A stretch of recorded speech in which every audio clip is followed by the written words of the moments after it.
Hello there, good morning and welcome to another episode of the Candid Talk here on Herman Manyora's YouTube channel. I'm glad that you're here with us. As usual, I'm here with Professor Herman Manyora. Yes. How are you, sir? Yes, I'm okay. And you? Is it going? I'm wonderful. Yes. How is the country, the situation? The country is doing well. We are okay. Peaceful, rains and everything. God is good to us. We must thank Him. The cost of living? Well, it's a little high, but we'll struggle with it. Definitely. Yes. And we do pray that things will change. Things will change. We are always hopeful, forever hopeful. Yes. Yeah, look at the cash trend that has actually been facing our counties down there. And this has been attributed to a number of issues. The president is talking of they do not actually have the funds to release to the counties. Counties, definitely, you've had this kind of story. They've not received their revenue that they were supposed to be receiving from the national government for the past 3 months. That is there. But then there is one person who was in charge of the Council of Governors. Who is still in charge of that council up to now, the governor of Kega County, Honorable Anne Waiguru, that is for that matter. So here comes a situation whereby counties, the health workers are striking. Things are not moving. These people only do payment of salaries. They cannot actually undertake any development because there is no money. Money has not been released from above. But then Anne Waiguru was just silent. She did not speak. Then eventually this week she now decided to speak her voice and gave the national government an ultimatum of 14 days. If the funds will not have been dispersed by then they're talking of staging a strikes. Now, a number of issues I hear. One, in the first place, Kenyans are asking, why do you think that Waiguru was silent in the first place? And then she comes all of a sudden and appears to have woken up out of nowhere and then addresses the country right now. Why is it that she did not speak back? You know, Anne Waiguru is close to government, and therefore she would be much more sympathetic to government as opposed to be, say, somebody else who is not in Kenya Kwanza, if they were the chairman. So, secondly, as a chairman, perhaps there are one or two things you know that others may not know. And maybe she was in constant touch. She was in constant touch with the government, and she knew that things were going to shape up. By the time the council had its full meeting, council meeting, I think she could not take the promises anymore like anybody else, and then she spoke out. Or that was a collective decision of the council, council of governors. And as the chair, the spokesperson, she had to read the statement. Yeah. Maybe within the plenary, maybe she argued against it. You can't know. I was not there. That story seems a little bit... Yeah. But it seems a little bit funny because how then do you go outside there to read a statement to the government, a statement that you are in, that you may not be in agreement with? But that's what you mean, what we call collective responsibility. Yeah. Now tell me, looking at a body like the Council of Governors, what then do you think is the impact of having that kind of relationship between its leaders and the executive arm of the government, that is, or rather the national government? Let me talk so of it. You know, that body is a lobby group. It's not a very formal gathering or grouping. But there's IBEC, which is the more formal instrument or structure. Of course. For bringing together the county government, the different between the national government and the county government. Yeah. So I think generally the mess that we are seeing doesn't just apply to the counties. The mess cuts across the different sectors. You saw delayed salaries. It wasn't just about counties. So it's a big national problem that we must resolve sooner than later. Do you think that politics in this country is an hindrance to devolution? Of course, yeah. You see, I have maintained strongly that the way we designed our constitution, we did it in such a way that its implementation and actualization will have to depend on the goodwill of the person in power. Unfortunately, our first experiences have not been the best. Uhuru did not oppose the constitution, did not stand in his way of implementation, but there are a number of things where you needed his hand, and you could see it was either not there or it was being feeble. And of course, in one or two instances, you could see he actually was standing in the way and violating the same constitution. So, and the same thing is being continued now. So some of the problems we are therefore experiencing, including the one facing counties, have to do with the leadership vis-a-vis the constitution. But more importantly, has to do with the nature of politics in this country. So politics is played wrongly, and it affects everything else. Like Moi told us, Shasambaya, Maishambaya, and we are now seeing it. Yeah. So how do we balance these to ensure that we do away with this kind of hindrance? Because look at it this way. The chair person with the Council of Governors, whom we are supposed to be actually seeing at the forefront of ensuring that she defends devolution and all those devolved units receive their equitable share of revenue from the national government, is a member of the ruling party. So here he comes, and the party leader of that party is the president of the country. So how easy or how difficult is it for the governor here to go face the president head on? I think what you are suggesting, perhaps using many words, is we borrow a leaf from Parliament, where the oversight committees or Public Accounts Committee, and I think Public Investment Committee, I'm not so sure about that one, but PAC I'm sure of, is always headed by the opposition. So I think the Council of Governors must begin engaging along those lines. Definitely. Where the chair of Council of Governors should not come from the governing party. I think is an idea they should begin entertaining. Although I don't see that being the major problem.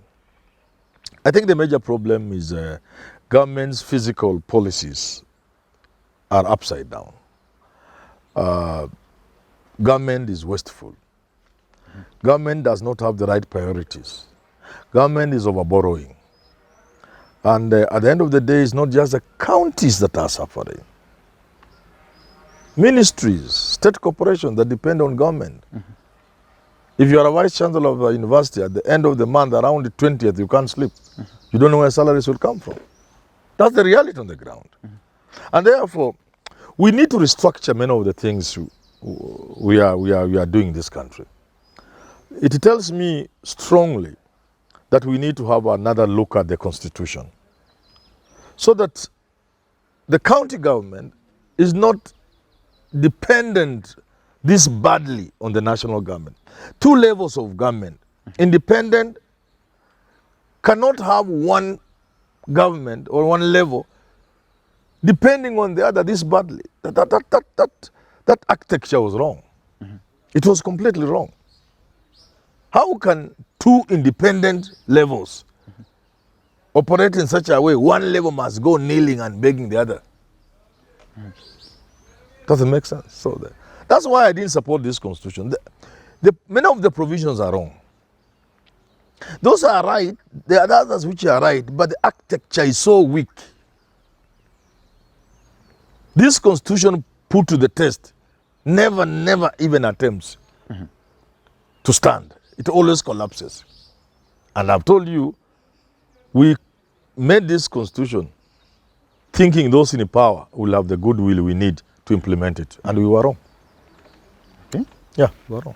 So then, therefore, do you think that perhaps it's... So it's not even those who are saying, let's give counties more money. They are wrong. No. We need to make them to deal with the mess in the counties themselves. Number one. And number two, we need to ensure that one level is not dependent on the other. No. County money should be county money. Once we have agreed the amounts, there should be no debate. There should be no story. Money should just come from where it is coming from without a lot of stories. It goes straight to the counties. Because then, like I've said, number one, we shall have dealt with the issue of misuse of funds within the counties. So the next thing will be, how do we disperse? Counties must receive their money without going to beg the national government. I looked at this ultimatum issued by the counties that we shall shut down. So how are you a government? How can a government say it is going to close down? Are you saying that... Now, who are you telling now? How can a government say, I'm going to close, shut down? Where are you taking the blame? To another government? No. When the Americans say they can shut down certain services, it's because perhaps Congress has not perhaps given, I don't know, is it a green light or something like that for spending? Or then they are justified. But for us, when the county governments say we shall close, who are they telling? They are sulking to who? Of course, the national government. They are not children. The county governments are not children. They are parents in their own right. As things are right now, yes, perhaps the county governments are not in a position yes, to generate their own revenue that perhaps may sustain. No, not to generate. This government, this money doesn't belong to the national government. Okay, now that this is Kenyan money. And now I'm asking now that the money has not been released by the treasury. No, there should be no question of the treasury releasing money. But already there are questions right now. So what option do they have? They are approaching the wrong way, and the Senate is approaching the wrong way.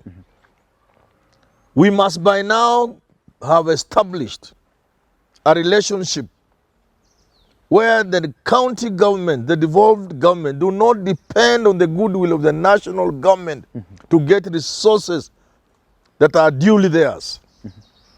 No government should go and beg the other government. That's what Senate ought to be doing. But they are busy engaging useless things like bringing ministers to waste time in Senate. I look and say, these people, what's wrong with these people? What was Kindiki doing in Senate? And that's just one minister. And there are 22 or so. If they all want to come to Senate, will Senate do anything else? Senate ought by now be working on this issue where one level of government is going to beg another level of government. And that must come to an end. How possible is that? Because the national government doesn't collect money. It is Kenyan money. It is the National Assembly, it is Parliament that authorizes the collection, taxation and other regimes and measures. Once that money has hit the treasury, the share due to counties must automatically